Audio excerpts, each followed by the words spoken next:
lagi sama aku Nuy. Nah, siapa nih yang cari HP lebih lihat harga daripada lihat spek? Soalnya sama, aku juga kayak gitu. Tapi setelah ada HP yang satu ini nih rilis, pandangan aku jadi beda nih. Ternyata ada loh HP yang punya spek flagship tapi dengan harga yang lebih terjangkau. Ini dia HP-nya, Samsung Galaxy S23 FE.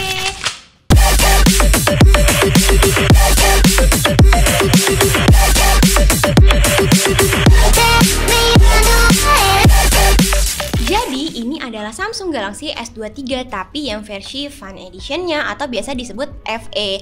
Nah, jadi si S23 FE ini mengadopsi spesifikasi yang fiturnya tuh menarik dari S23 regulernya. Jadinya ada fitur-fitur yang dipangkas karena dirasa tuh nggak perlu amat sih ya ada di HP ini, dan tujuannya buat memangkas harganya juga guys. Nah, makanya HP ini kemungkinan kita bisa rasain experience HP flagship berkelas tanpa harus keluarin biaya yang besar. Untuk profilnya, S23 FE ini rilis di Indonesia di Oktober 2023. Harga rilis Samsung Galaxy S23 FE ini di Indonesia terbagi menjadi dua, yakni varian RAM 8/128GB di harga 8.999 serta varian RAM 8/256GB di harga 9.999.000. Ini unik ya, soalnya setelah Samsung memutuskan untuk gak merilis Samsung Galaxy S22 FE di tahun 2022 kemarin, dan akhirnya di tahun 2023 ini bisa merilis Samsung S23 Fun Edition ini dan jadi penerus untuk Samsung Fans Edition ke depannya. Ya, walaupun unsur value of money yang baik, bukan berarti Samsung Galaxy S23 FE ini luput dari kekurangannya nih. Nah, biar nggak kayak beli kucing dalam karung, makanya lihat dulu ya, ini kelebihan dan kekurangan dari Samsung Galaxy S23 FE ini. Untuk kelebihan pertamanya ada di performanya yang pastinya ya. Samsung Galaxy S23 FE ini sebenarnya rilis dengan dua varian chipset, ada versi Snapdragon 8 Gen 1 untuk pasar Amerika Serikat dan Exynos 2200 untuk global. Dan yang versi Exynos 2200 inilah chipset yang resmi dipakai di Indonesia. Sebenarnya ya, chipset Exynos 2200 merupakan chipset yang dipakai untuk Samsung Galaxy S22 series di beberapa negara. Dan chipset yang rilis di tahun 2022 ini dibangun dengan fabrikasi 4 nanometer. Kalau bisa dibilang untuk salah satu perbedaan sama series S23 regulernya ya ada di sini. Soalnya S23 reguler ini pakai chipset Snapdragon 8 Gen 2 yang lebih baru. Cuman ya, kekuatan Exynos 2200 ini masih terbilang gahar loh. Dengan skor Antutu versi 10 ini bisa dapetin skor 1 jutaan lebih. Jadinya udah memadai membuat multitasking, main game kayak Genshin Impact ini nih juga masih bisa walaupun di settingan grafik yang menengah ya, masih payable lah buat maininnya. Dan yang pasti Samsung Galaxy S23 FE menawarkan performa yang mulus untuk penggunaan sehari-hari karena performanya yang bagus buat nanganin semua pekerjaan secara satset itu sih yang paling penting. Nah, kelebihan keduanya ada di kamera nih. Di sektor kameranya ini Samsung Galaxy S23 FE ini cuma sedikit kok pemangkasan fiturnya kalau dibandingin sama S23 reguler yang masih sama-sama pakai triple kamera dengan sensor utama masih pakai resolusi 50 megapiksel yang juga udah disertai sama OIS stabilisasi. Karena kamera keduanya ada 8 megapiksel telefoto yang bisa optik zoom sampai 3 kali dan zoom digital sampai 30 kali. Kalau di S23 reguler kamera telefotonya ada di 10 megapiksel, berarti ada penurunan resolusi ya di S23 FE ini. Dan untuk kamera ketiganya ada di resolusi 12 megapiksel untuk ultrawide dengan sudut pandang seluas 123 derajat. Kalau untuk kamera depannya ada kamera selfie di 10 megapiksel yang sedikit berkurang dibanding S23 reguler dengan 12 megapikselnya. Dan kamera depannya ini cuma mendukung fixed focus bukan autofocus seperti S23 regulernya. Yaudah, kalau gitu ini ya hasil foto-foto dan perbandingan foto antara S23 FE dengan S23 reguler.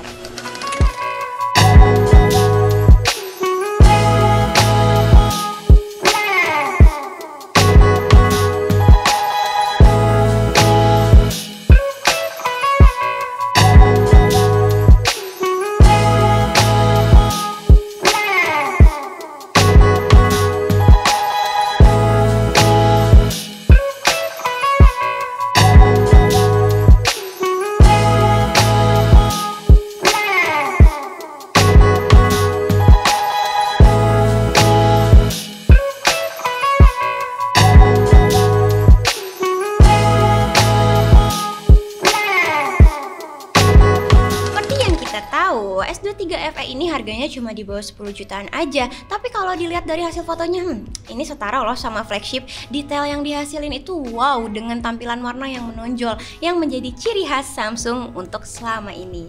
Karena menggunakan algoritma Nightography yang udah teruji, jadinya hasil foto malam hari kelihatan indah. Bahkan berhasil menjaga detail di foto-foto yang banyak detailnya kayak di daunan, dan kalau dilihat tingkatannya noise-nya itu minim. Nah, semula aku pikir varian FE ini bakal ada penurunan kualitas kamera dibandingin sama Galaxy S23 biasa. Tapi pas lihat hasil foto tadi, aku sih yakin siapapun yang foto pakai HP ini bisa dapetin hasil yang berkualitas tanpa harus beli flagship di atas 10 juta. Untuk perekaman videonya, Samsung Galaxy S23 FE sekarang bisa merekam sampai resolusi 8K 24 fps. Ini sih jadi sebuah peningkatan dari Samsung Galaxy S21 FE yang cuma ada perekaman 4K aja. Dan untuk kamera depannya bisa rekam di 4K 60 fps. Nah, yaudah kita lihat nih langsung aja perekaman Samsung S23 FE dan juga perbandingannya sama S23 regulernya.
Video S23.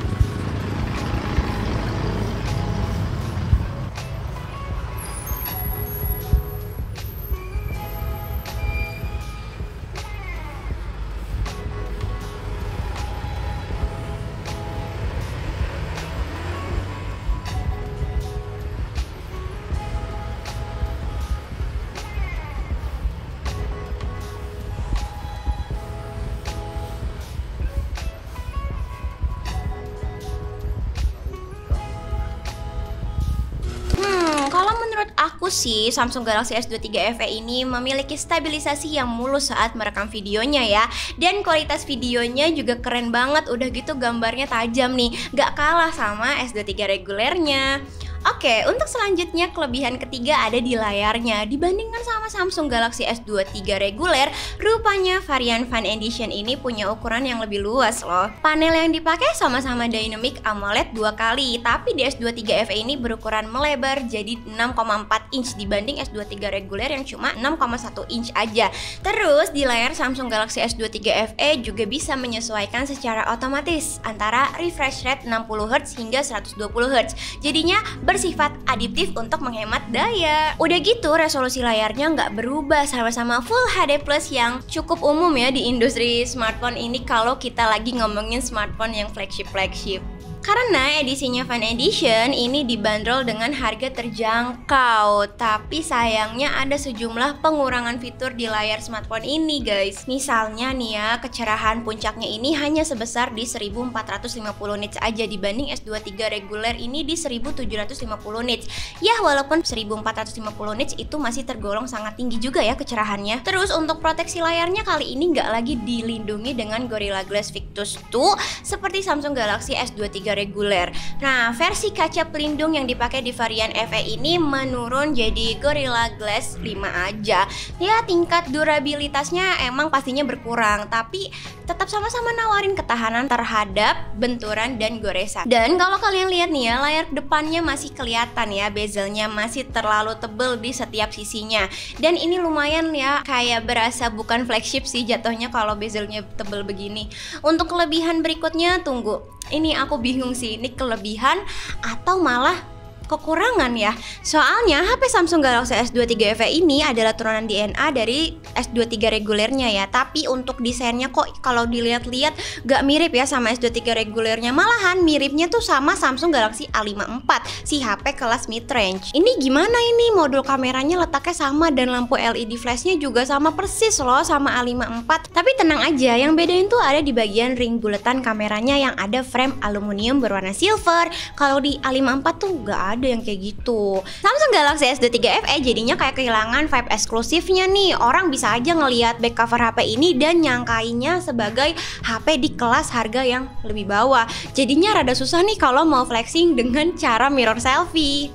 Tapi yang membuat Samsung Galaxy S23 FE unik dari yang lainnya adalah varian warnanya. Selain menawarkan graphite dan krem sebagai warna opsi dari warna hitam dan putih, HP ini juga tersedia dalam varian mint atau hijau muda gitu ya, dan purple kayak yang aku pegang ini. Cantik kan warna purple-nya. Nah, untuk bagian belakangnya ini dilapisi kaca pelindung dari Gorilla Glass 5 ya, dan bentuknya ini pakai flat ya untuk bagian belakang dan layar depannya.